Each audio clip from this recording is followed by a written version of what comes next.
안녕하세요. 대입영어 전문 채널 투쌤영어 송쌤 함쌤입니다. 네, 오늘은 투쌤 토크 두 번째 시간인데요. 네. 네, 오늘 촬영 일자 기준으로 어제 네. 모의고사를 학생들이 좀 치렀잖아요. 네네. 특히 이제 오늘 주제는 고등학교 1학년 학생들과 관련된 거라서 네. 고1 모의고사 난이도가 네. 아이들이 어떤 체감 난이도 면에서 어떤 얘기를 하신가요? 뭐 연습을 시켰을 때 이제 전년도 이제 3월 모의고사를 갖고 봤을 때 네. 그 시험과 이번 시험은 조금 학생들이 보기에 이번 시험이 조금 좀 어려운 문항이 한두 문항 더 있었다라는 얘기를 하더라고요. 아, 그래요? 네네. 못 본 애들도 좀 있나 봐요, 그죠? 그렇죠. 네. 뭐든지 기대대로 되는 건 아니니까. 네네. 다음에 또 6월 모의고사 있지 않습니까? 네네. 그때 또 잘 보면 될 것 같고요. 네. 요즘에 날씨도 좀 조금씩 다시 올라오기 시작하네요. 아, 예. 네. 확실히 이제 네. 2월 달보다 이제 3월 달 돼서 이제 날씨가 좀 따뜻해지는 면이 있죠. 네. 물론 이제 아침 저녁으로는 아직은 좀 쌀쌀하지만 네. 그래도 확실히 이제 날씨가 따뜻해지는데 이 날씨가 따뜻해지면은 이제 좋은 면도 있지만 또 학생들에게는 이제 부담이 되는 이제 그런 시간이 좀 다가오고 있죠. 부담이 시험이 다가오니까. 예. 이제 뭐 좀 있으면 바로 이제 중간고사가 이제 시작되지 않습니까? 아, 벌써 또 중간고사 다가오네요. 네. 알겠습니다. 네, 그렇다면 이제 오늘은 고교 내신을 처음 접하는 1학년 학생들을 위해서 내신 대비에 관한 이야기를 좀 나눠보겠는데요. 드릴 정보가 너무 많아서 3부에 걸쳐서 저희가 촬영을 진행할 예정입니다. 네. 그래서 1부에서는 중등 내신과 달라지는 고등 내신의 일반적 특징 및 학습법에 대해서 말씀 나누고요. 그리고 2부, 3부에서는 저희 지역 고등학교의 학교별 내신 특징에 대해 이야기를 나눠보겠습니다. 네. 네, 먼저 그럼 중등 내신과 고등 내신의 차이에 대해 알아보겠습니다. 자, 가장 두드러진 차이점이 뭘까요? 일단 중등 내신과 고등 내신의 가장 이제 학생들이 이제 바로 알 수 있는 차이점은 이제 출제 범위에서 이제 차이가 있죠. 그렇죠. 예, 이제 출제 범위가 이제 다시 말해서 이제 시험 범위의 압박이 굉장히 이제 거대해진다라는 얘기인데 이제 보통 우리가 이제 이 내신 출제 범위에 대해서는 네네. 뭐 예전 영상에도 잠깐 말씀드렸는데 네. 그때는 고3 그 내용이었지 않습니까? 네네네. 네, 오늘은 고1 내용이라서 네. 잘 이게 처음 접하는 학생들이니까 네. 자세한 정보가 좀 필요할 것 같아요. 좀 네. 디테일하게 좀 말씀을 좀 해주시죠. 네. 일단 중학생들 같은 경우는 보통 중간 기말고사 이제 중간고사로 이제 초점을 맞춘다면 보통 두 개과 교과서 이제 두 개과나 아니면 이제 학교에서 제공하는 이제 프린트물 예, 이 정도로 이제 되어 있죠. 그래서 학생들이 실질적으로 공부를 할 때 암기 과목식 학습을 하면은 충분히 이제 시험을 잘 볼 수가 있었는데 고등학교로 올라가면 이제 교과서 두 개 과에 그다음에 이제 그 직전 모의고사라고 그러죠. 그렇죠. 3월 3월 모의고사를 갔으니까 네. 3월 모의고사가 이제 들어가서 이제 20개 지문이 이제 들어갑니다. 근데 학교별로 조금씩은 차이는 있지만 만약에 그 부교재가 없이 그냥 교과서랑 모의고사만 시험 범위에 들어간다고 하더라도 보통 모의고사의 지문 하나당 이제 어휘수가 한 150단어에서 180단어 정도 되거든요. 그렇죠. 네. 그거를 나름 이제 교과서로 이제 환산을 해보면 그렇죠. 지문 4개당 교과서 한 과로 저희들이 본다고 했을 그렇죠. 때 전체 교과서 범위가 이제 6개과나 7개과 정도가 되고요. 그렇죠. 근데 만약에 부교재가 들어가고 그다음에 또 그 외에 지문이 들어가게 된다면 교과서 단위로 환산하면 결국은 10과에서 11개과 그러니까 결국 교과서 한 권이 다 들어간다고 보면 어마무시하네요. 네, 어마무시한 거죠. 아이들 상당한 부담감이 있을 것 같아요. 네. 네. 그리고 또 중학교랑 고등학교랑 좀 문항수나 이런 부분에서도 좀 차이가 좀 있지 않나요? 그렇죠. 문항수 네, 차이가 네. 있죠. 그런 거는 좀 어떻게? 문항수는 뭐 이제 보통 우리가 이제 중학교 3학년 경우에는 그죠? 네. 예. 뭐 한 25에서 26만 원 정도 출제가 되고 또 서술형이 또 보통 6문항 정도가 네네. 학교마다 좀 차이는 있지만 출제가 되고 그래서 이제 요거를 45분 동안 이렇게 시험을 보지 않습니까? 네. 그리고 한 지문당 보통 2-3문항 정도가 네네. 배치가 되잖아요. 네네. 네. 그리고 지문 수는 대략 한 11개 정도 평균적으로 보면 네. 출제가 된다고 볼 수 있는데 고등학교는 좀 이게 또 복잡하지 않습니까? 네. 예. 어떻게 문항이 구성이 되겠죠? 보통 중학교는 이제 지문 하나당 이제 두세 문항. 네. 그렇다면 학생들이 전체적으로 시험을 치를 때 네. 읽어야 될 이제 지문이 한 11개 정도 되죠. 그렇죠. 네, 그리고 그러다 보니까 이제 시간상 부담은 크게 많이 느끼지는 않습니다만은 고등학교로 올라가게 되면 보통 조금의 차이는 있지만 그래도 대부분 학교들이 1지문당 1문항을 출제를 합니다. 그렇다면 이제 똑같이 문항수로 계산을 한다 할지라도 18지문에서 20지문을 읽어야 되는 거죠. 그렇죠. 네, 그러다 보면은 학생들이 이제 공부가 안 돼 있으면 시간이 상당히 부족해지죠. 시간 안에 다 문제를 소화하기가 힘듭니다. 네.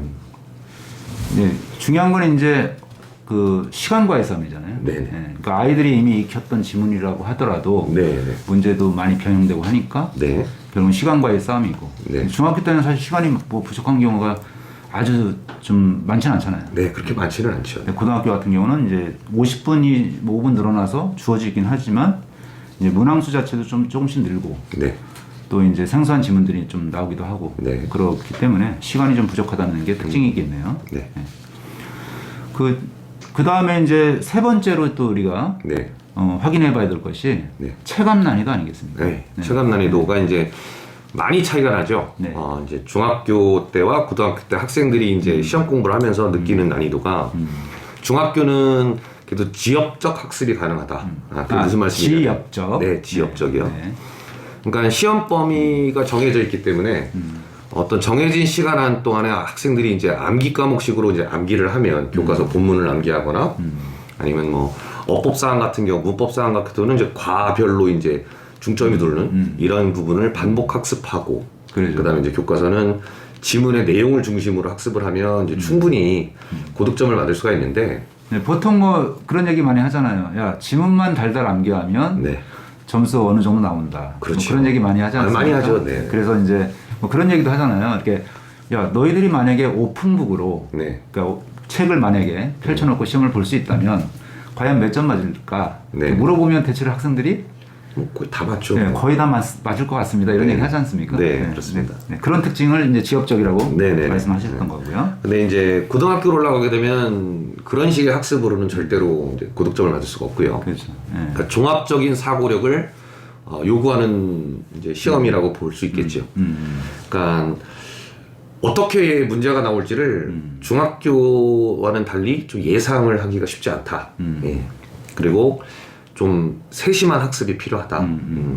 이제 그 이유는 이제 지문 수준이 일단은 교과서로 보게 되면 중학교 때보다 한 단계 레벨이 그렇죠. 향상되고 네. 그다음에 이제 모의고사 기준으로 본다면은 두 레벨 정도까지도 올라간다고 봐요. 어려운 지문은 그래도 한 3배. 네. 그러니까 레벨이 이제 보통 교과서는 한 단계지만 네네. 모의고사는 2단계. 네. 또 어려운 지문은 3단계. 그렇죠. 이렇게 말씀하신 것 같아요. 네. 네. 그리고 중학교 때는 이제 아까도 말씀드렸지만 내용 중심으로 공부를 하면 되는데 고등학교는 글의 전반적인 어떤 이해를 네. 요구하는 이제 수준의 문항이 많이 나오죠. 네, 네. 네, 그 얘기가 이제 글의 어떤 주제나 뭐 전개 방식 뭐 이런 거 물론 내용도 포함이 됩니다만 네. 네. 그래서 학생들이 지문의 내용을 알고 있다 하더라도 일단 문제를 딱 맞닥뜨리면 익숙하다라는 느낌이 전혀 안 듭니다. 네, 익숙하다라는 느낌이 안 들고 또 지문을 또 변형을 합니다. 지문을 변형하고 유형도 변형을 하고 네, 그리고 또 가장 또 두드러진 것 중에 하나가 문법 사항인데 네. 그러니까 중학교는 저희들이 보통 문법이라고 많이 얘기를 하고요. 그렇죠. 네. 고등학교로 올라오게 되면 이제 어법이라는 말을 그렇죠. 많이 쓰는데 네. 그 차이가 정확히 알 수 있는 게 그렇죠. 단답형보다는 이제 일단 범위가 없고요. 영장 능력을 또 필요로 하는 이런 부분이 나와서 학생들이 이제 처음 중간고사를 치르는 학생들이 느끼는 체감 난이도는 굉장히 많이 올라간다고 볼 수 있겠죠. 그 이제 이 채널을 시청하고 계신 학부모님들이 네. 의문점이 하나 있을 것 같아요. 네. 왜냐면 아니 어차피 교과서하고 네. 또 뭐 예를 들어 3월 모의고사 지문들이 네. 중간고사에 출제가 되는데 네. 왜 익숙함이 떨어지느냐 네. 이런 의문점이 있을 수 있잖아요. 네. 네. 근데 그거에 대해서 한번 또 우리 학부모님들을 위해서 좀 말씀을 좀 해볼까요?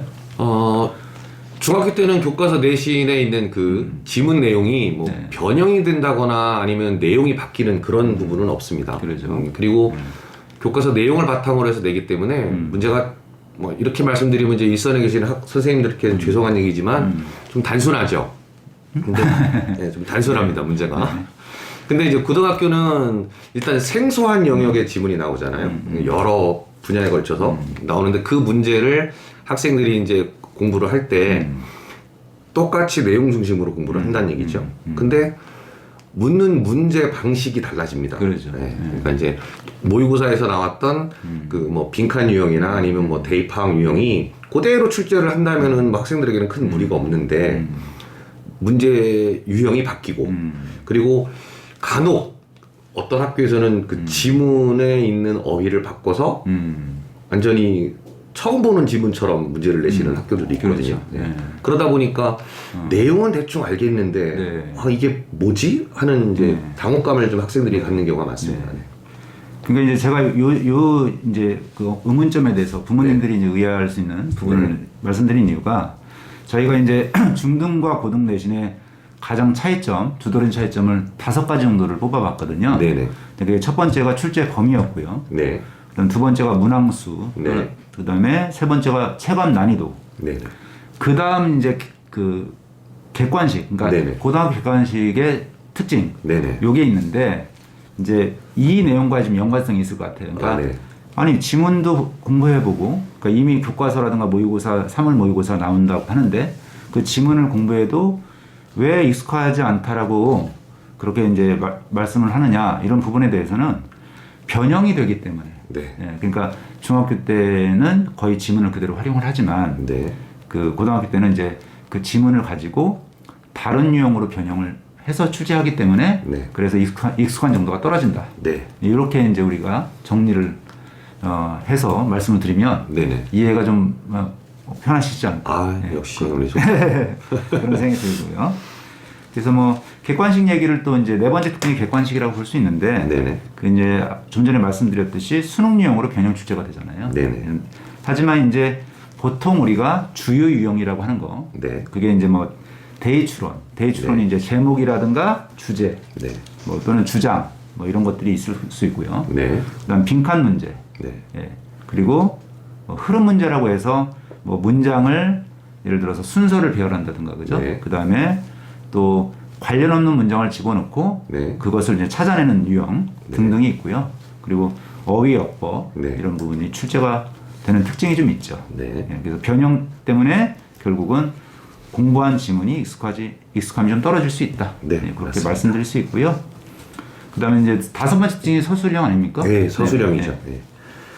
서술형 같은 경우도 뭐 중학교는 교과서에서 출제를 하죠. 근데 네. 교과서에서 출제를 하다 보면 이제 어떤 그 문장이 좀 복잡한 문장이나 아니면은 어떤 핵심 내용을 담고 있는 부분이나 아니면 아주 그 과에서 중요시하는 어법이 그렇죠. 들어있는 어법 표현이 들어있는 이런 문장들을 이제 주관식으로 출제를 하시죠, 선생님께서. 네.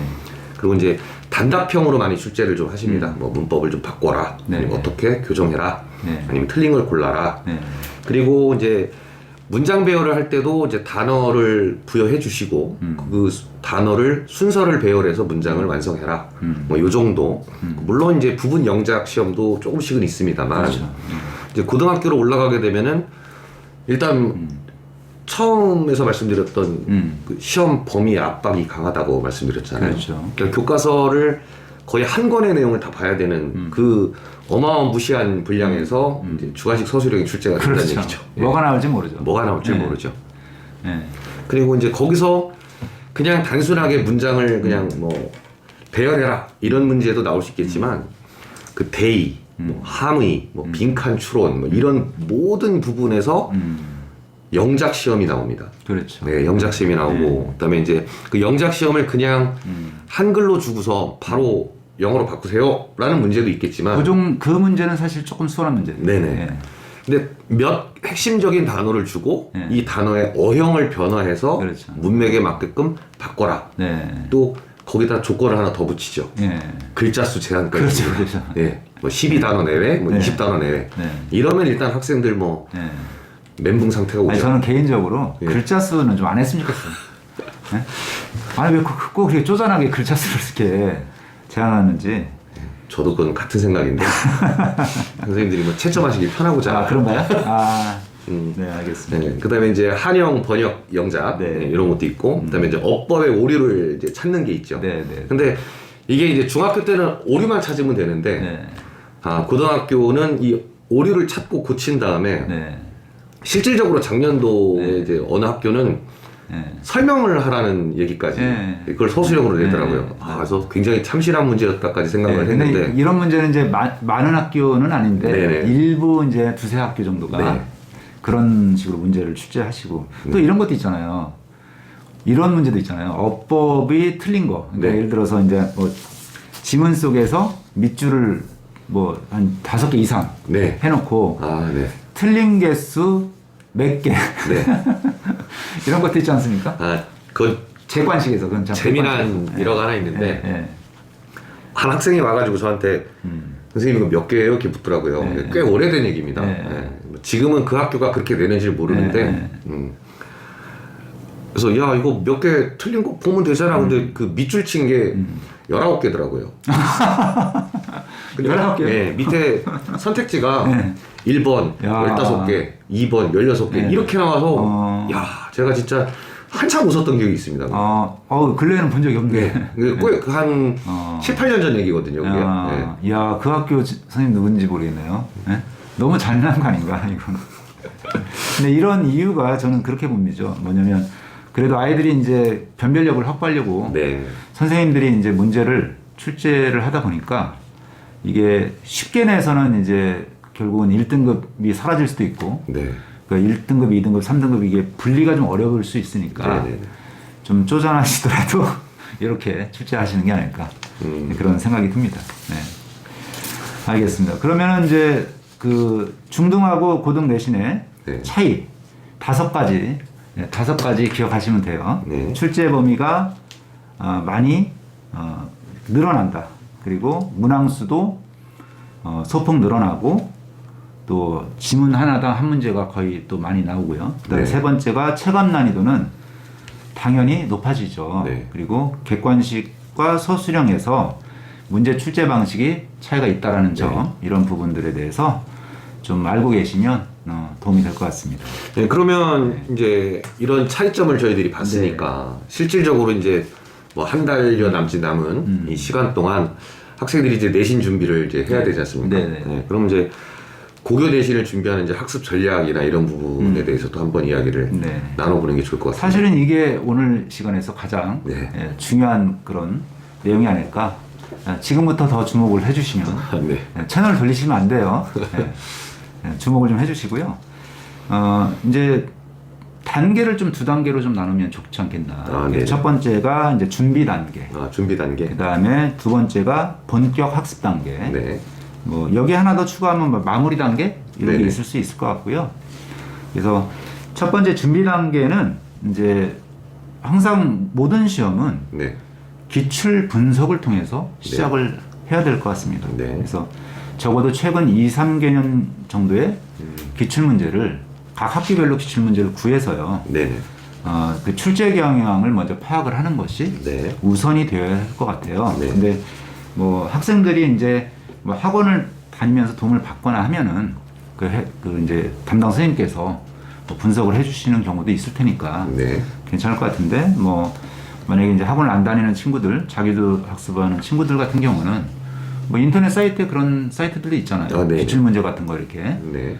공급해주는 그런 사이트가 있으니까 그런 곳에서 이제 시험지를 구해서 일단 어떤 식으로 출제가 되는지 이런 걸 한번 봐야 될 것 같고요. 네. 그리고 이제 출제 범위를 정확하게 파악을 해야 되는데 네. 가끔 그런 거 있잖아요. 저희도 왜 시험 대비 해주려면 네네. 야 시험 범위 정확하게 알려줘. 네네. 이런 경우 있는데 일단- 가끔 이상한 애들 있죠. 네. 네, 시험에 한 3주 남았는데도 네. 아직 안 나왔어요. 아직 파악이 안 됐어요. 몰라요. 뭐 예. 친구한테 물어볼까요? 네. 이런 애들이 가끔 있습니다. 근데 그거는 조금 아이가 관심이 없는 아이일 수 있긴 한데 뭐 시험 범위 대비의 정확한 파악은 정말 기본 중에 기본이죠. 네. 기본이죠. 그래야 뭐 전략이 나올 거고. 네. 그리고 가급적이면 학교 선생님들이 사실 좀 일찍 공지해주는 편 아니에요? 네. 뭐 벌써 지금 한달 다 이전에. 나왔죠. 네. 네. 네. 거기에 맞게끔 대비를 하려면 범위를 정확하게 파악을 하셔야 되고, 그다음에 세 번째는 이제 학습 자료를 준비를 해야 되지 않습니까? 네. 그래서 뭐 자습서, 뭐 평가 문제집, 뭐 반드시 꼭 풀어야 되는 건 아니지만 가지고 있고 또 그걸 풀어보는 것이 좋을 것 같고요.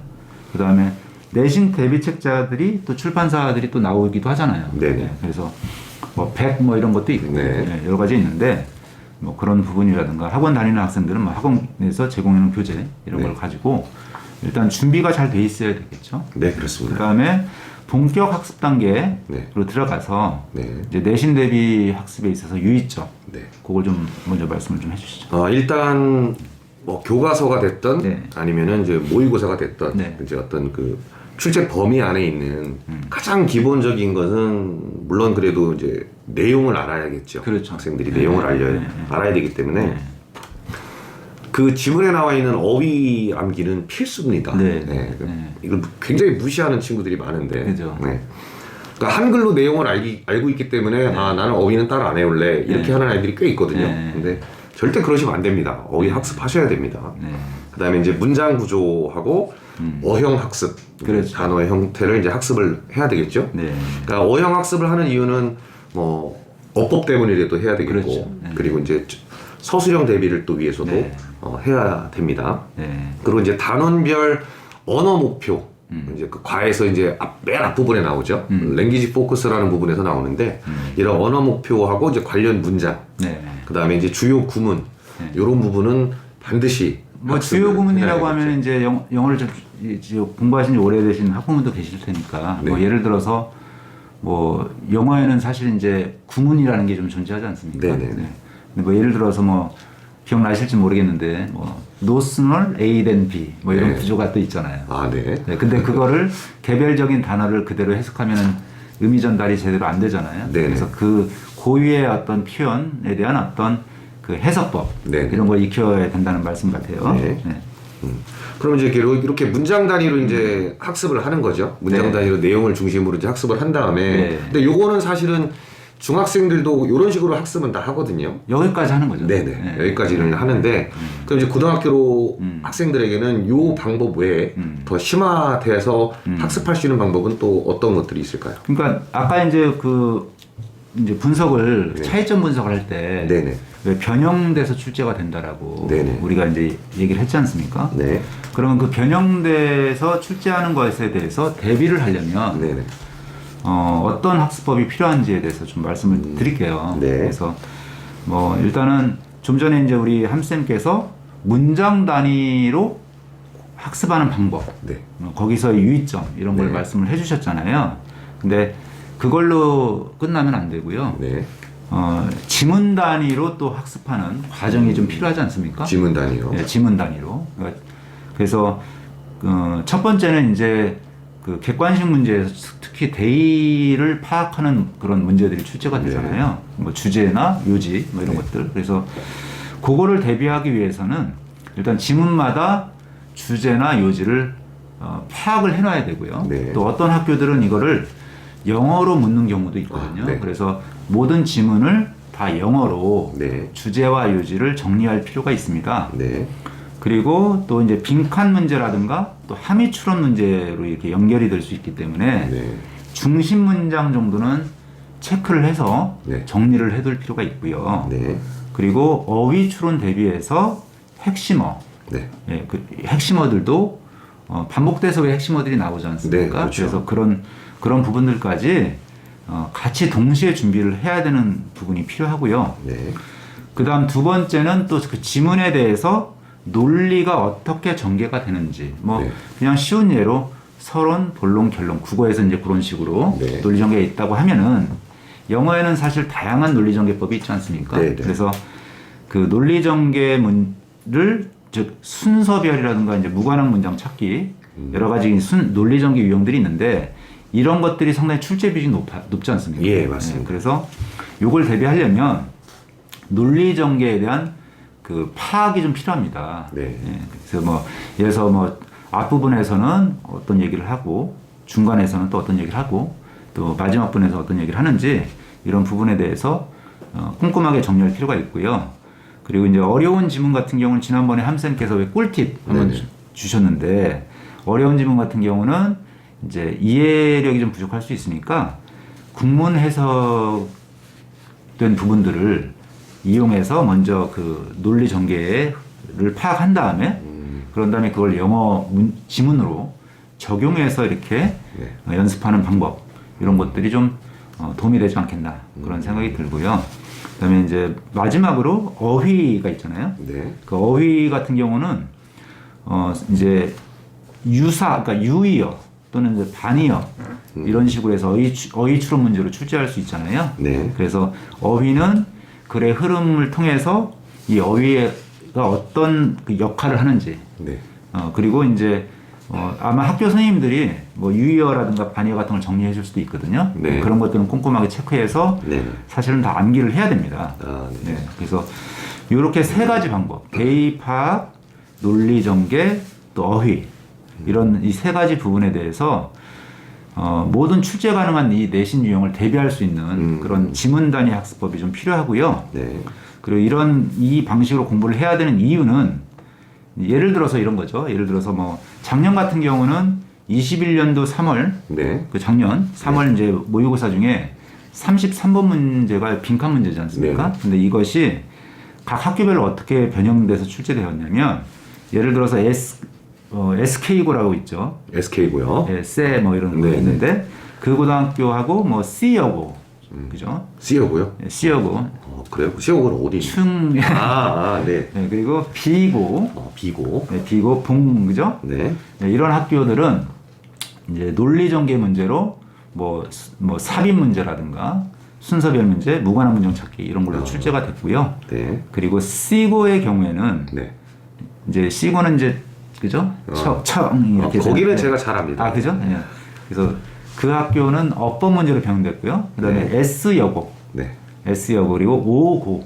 오고요. 오고는 좀 이제 저 바깥에 변두리 있는 학교죠. 네. 이런 학교들은 이제 내용 일치형으로 예, 출제가 됐기 때문에 뭐 어떤 경우도 빈칸 문제로 출제될 수 있고 하기 때문에 네. 이런 그 지문 단위의 학습을 전략적으로 할 필요가 있고요. 그럼 뭔가 네. 하나의 유형이 하나의 유형으로 바뀌는 게 아니라 여러 가지 유형으로 그렇죠. 바뀌어서 나올 수 있다는 얘기예요. 그러니까 뭘로 바뀔지 모르는 거죠. 네. 예. 예. 그리고 뭐 선생님들이 어떤 식으로 지문을 그 변형하여 출제하는지 네. 그 출제 원리를 좀 알면 공부하는데 상당히 도움이 됩니다. 네. 그래서 요거는 이제 우리 함쌤께서 네. 별도 영상으로 올려주시면 좋을 것 같은데. 네, 알겠습니다. 네. 제가 한번. 너무 무리한 요구인가요? 아닙니다. 네. 제가 해보겠습니다. 네, 그래서 함쌤께서 별도 영상으로 그 이제 선생님들의 그 문제 변형하는 출제 원리 이것을 선생님의 안목으로 네.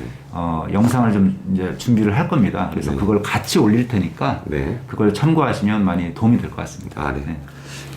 네. 그 다음에 이제 뭐 구체적인 또 추천 모델을 그러니까 지금 이제 너무 이제 이게 내용 자체가 조금 이제 뭐랄까요? 뭐 일반적인 그런 내용일 수 있어서 이제 피부에 와닿지 않을 수 있잖아요. 그러면 학생들이 구체적으로 어떻게 내신 대비를 준비하면 좋을지 이거에 대한 구체적인 모델을 한번 좀 제시를 해주시죠.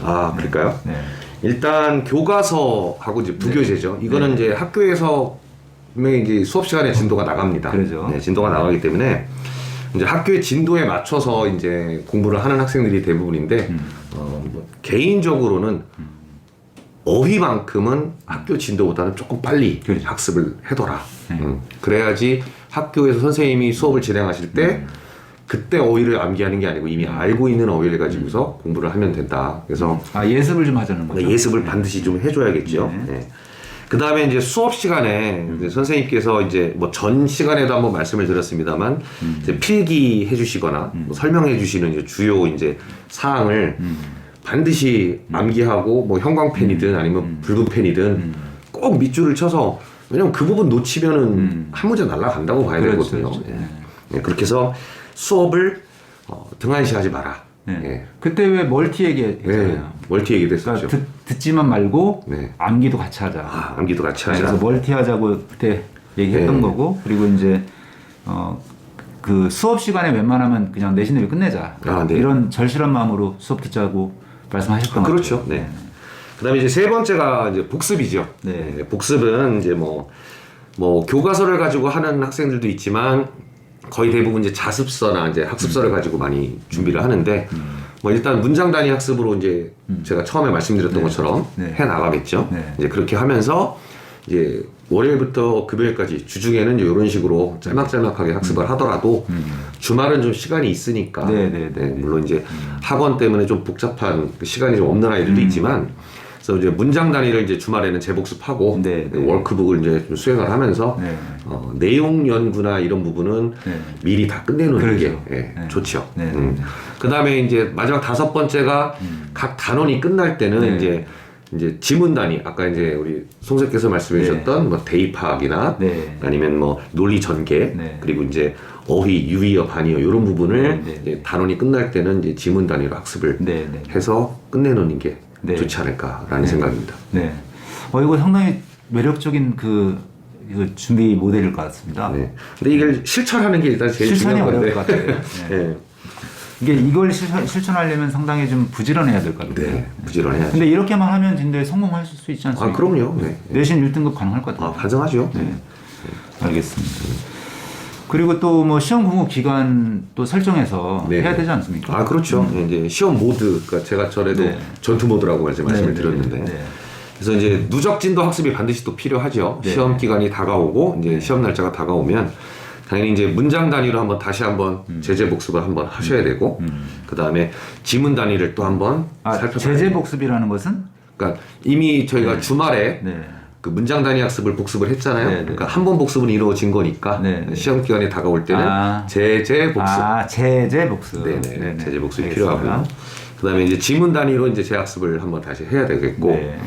그다음에 월크북, 그다음에 이제 또 필요한 게 이제 예상 문제를 한번 풀이를. 이 단계에서 이제 예상 문제 풀기 시작해야 되겠네요. 그렇죠. 그러니까 예상 문제는 뭐 교과서별로 이제 전년도나 전전년도 기출 문제를 풀어보는 방법도 있고, 그 다음에 이제 각종 출판사에서 제공해주는 어떤 그 문제집을 이용해서 풀어볼 수도 있겠죠.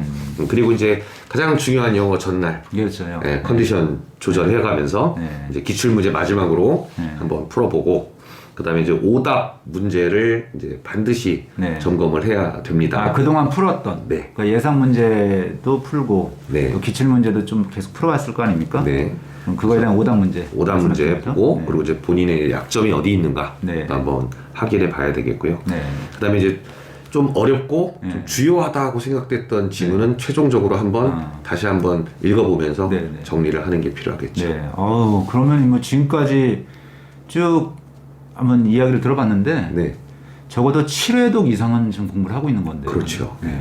그잖아요. 7회독 이상. 이 정도면 뭐 완벽하게 숙지가 될 것 같은데. 이렇게만 한다면은. 저희도 바랄 게 없습니다. 중요한 건 이렇게만 한다면. 이렇게만 한다면. 이렇게. 실천이 어려울 수 있으나.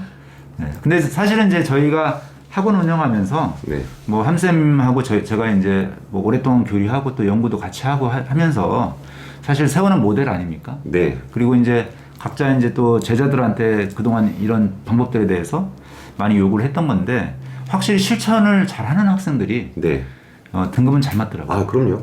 일단 뭐 실수가 있을 수는 있다 하더라도 일단은 본인이 시험 본 거에 대해서 아예 그냥 얘기를 하더라고요. 선생님이 그 중요하다고 하신 거 나왔습니다. 이렇게 하니까 뭐 이렇게만 해주신다면은 무난히 2등급까지는 나오지 않을까라는 생각이 듭니다. 그래서 이제 교과서나 이제 부교재는 이제 학교 수업에 맞춰서 이제 진행을 하지 않습니까? 그러면 3월 24일 날 이제 시험을 봤으니까 3월 24일, 그러니까 3월 달에 개학하고 나서 진도 나가는 부분들 이것을 이제 3월 24일 기준으로 했을 때 쭉 이어져 왔지 않습니까? 그러면 3월 24일 기준으로 또 뒤쪽에 있는 교과서나 부교재 진도를 또 학교 수업에 맞춰서 계속해서 이어서 나가야 되는 거고요. 지금 3월 24일 말씀하셨는데 3월 24일 날 저희가 모의고사를 이제 받지 않습니까? 근데 이 모의고사가 또 사실은 들어가죠. 그러면 이제 교과서나 부교재는 수업 시간에 다루는 부분이기 때문에 이제 학생들이 이렇게 공부를 하면 되는데 모의고사는 뭐 어떻게 또 따로 특별히 또 준비를 해야 되잖아요. 그렇죠. 예, 그러면 공부를 어떻게 하는 게 또 학생들한테 유리할까요?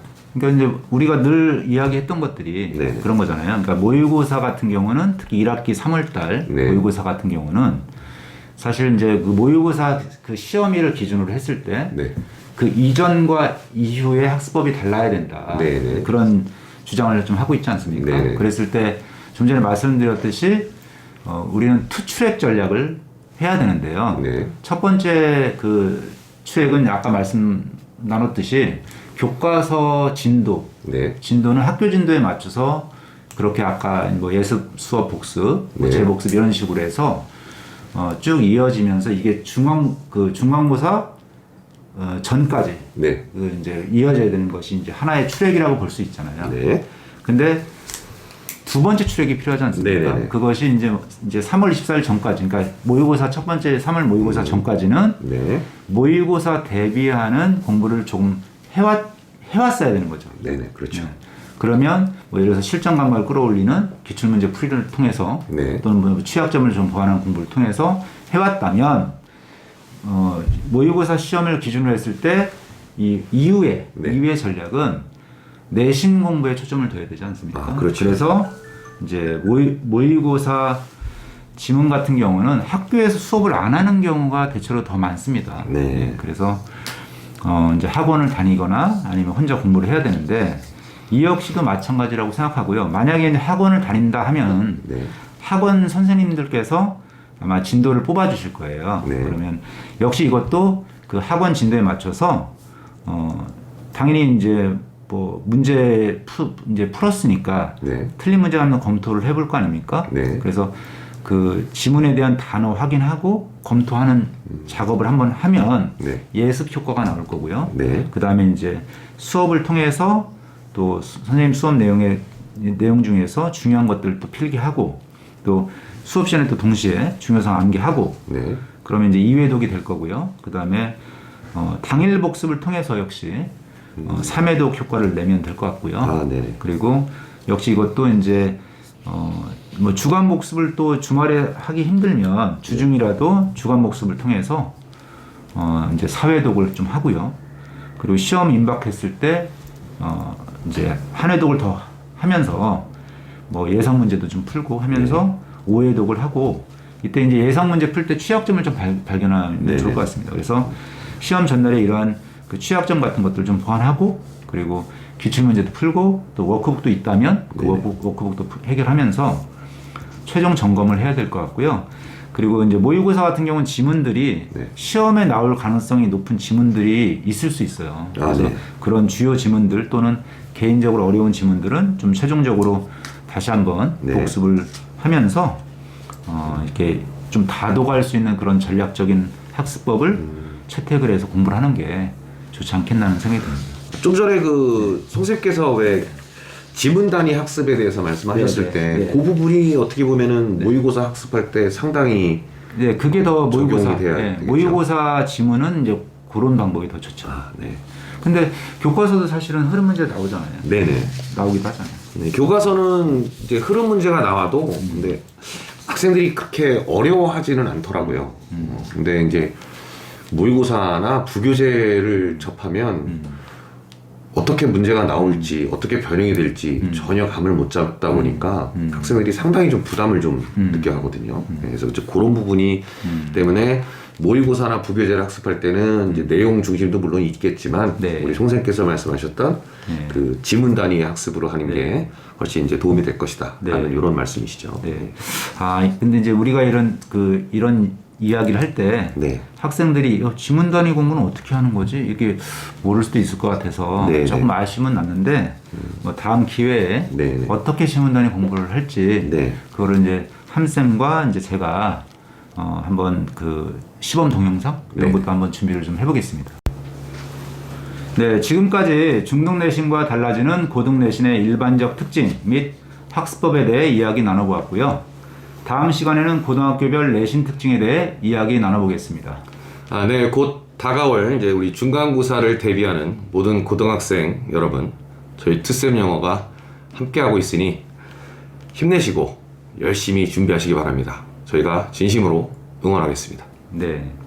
이상으로 투쌤 토크 두 번째 1부를 마치겠습니다. 감사합니다. 감사합니다.